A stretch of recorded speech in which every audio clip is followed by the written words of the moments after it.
When my daughter was born, we had experienced a very normal process where everything was on time and happened like it was supposed to happen.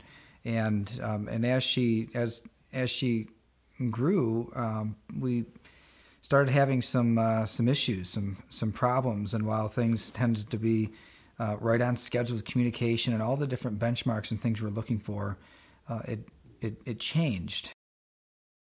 When I was at a committee hearing in health policy, we were talking about autism and this idea of reforming our insurance laws in order to cover therapies that help with autism.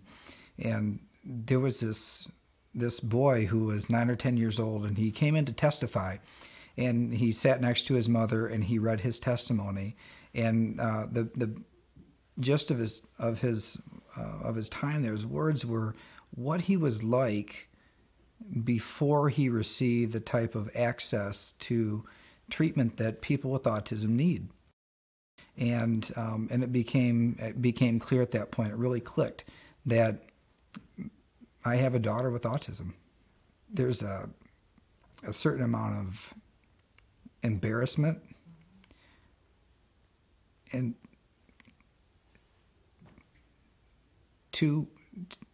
it's not embarrassment of her,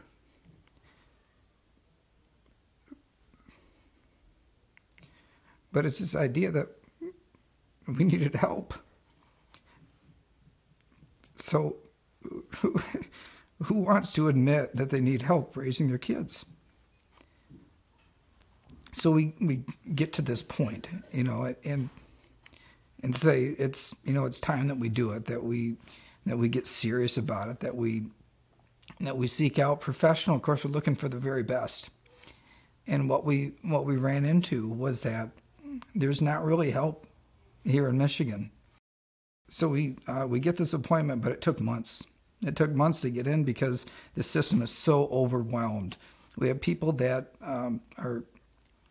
are wanting, even if you can, because this boils down to cost. Often the cost of these treatments are high, but even if you can afford it, it doesn't mean that it's available. We don't have people practicing to the level that we need in order to treat these kids because most people can't afford it. I have supported this autism insurance reform now for a number of years, long before I knew about my daughter. And it was because of the compelling nature of the economics behind this issue.